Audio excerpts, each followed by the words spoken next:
Johnny Manziel, if he didn't have the bipolar disorder and they figured this out a little bit early in his college career, I believe Johnny Manziel could have went down as one of the best quarterbacks we've seen in a very long time. Johnny Manziel was a sensational quarterback for Texas A&M.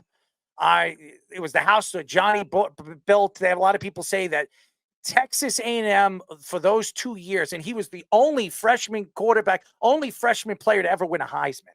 And we might never see that again. Yeah, we might never see that again.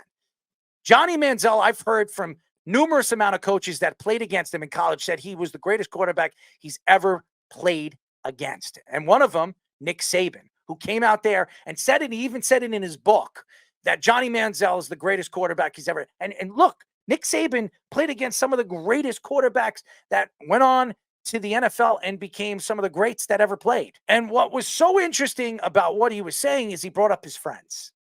And that when he was in college and he really relied on his friends, he leaned on his friends when he was in college. He didn't have that in the NFL. He didn't have that with the Browns. And the Browns told him he can't bring his friends. He can't travel with his friends. This is not college football.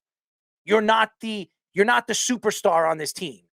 You're the quarterback, and you're going to have to learn the offense. You're going to have, and he had to tell his friends. He lost a lot of friendships moving into the NFL from college because of him thinking that he could just be the same quarterback he was in college, making money off his autographs, doing the things that he was doing, then telling his friend, coming out and saying that his family he comes from a rich family. They own oil distributing companies and gas distributing companies, when it was not true. There was a lot of cameras on him on and off the field because of what he did in college football.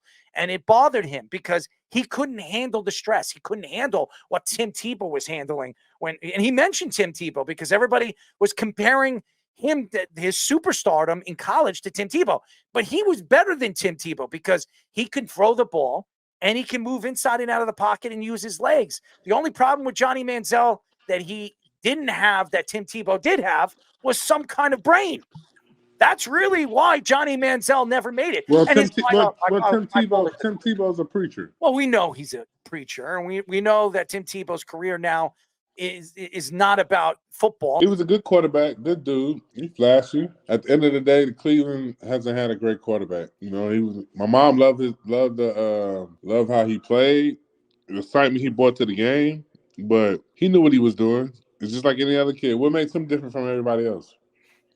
Not much. I mean, you know what I mean? Most of these kids that get drafted, talented with a bunch of money, young, they get it. Everybody can't handle the limelight. I remember being at. As a matter of fact, I remember it was a Wale concert, and fucking Johnny Manziel is on stage with Wale, and they have a game. I think it was a Thursday night. They have a game Saturday, and you're in Dallas. I let you know what a kid what his priorities was at. He didn't have many priorities. It's a shame. It's a real shame what happened to Johnny Manziel. I feel bad. I thought he had all the ability in the world to be one of the best quarterbacks in the league. I really did believe that he had that talent, the Trevor Lawrence type of talent that everybody says he can change the game. He wasn't even practicing with the team. The coaches said, just show up to game day. We don't care. Just be there on game day and we'll play you. And they did. They sat it. I remember in one of the games, they sat him in the first quarter because he didn't show up.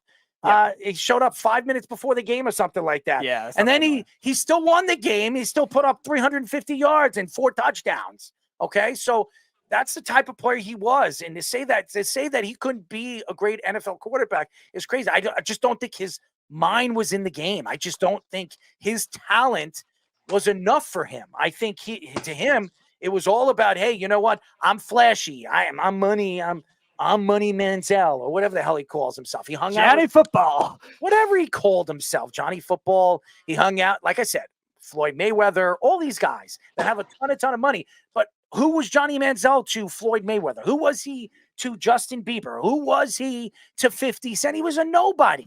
He was just a young quarterback trying to become that player, that guy that stood out for. But he was somebody. If LeBron James hitting you up and you all are celebrities, that's just how it goes all the time. The only reason why LeBron James hit him up is because where are they both playing? I mean, obviously LeBron James was playing for Cleveland and he grew up a Browns fan. And where did Johnny Manziel go? He went to Cleveland.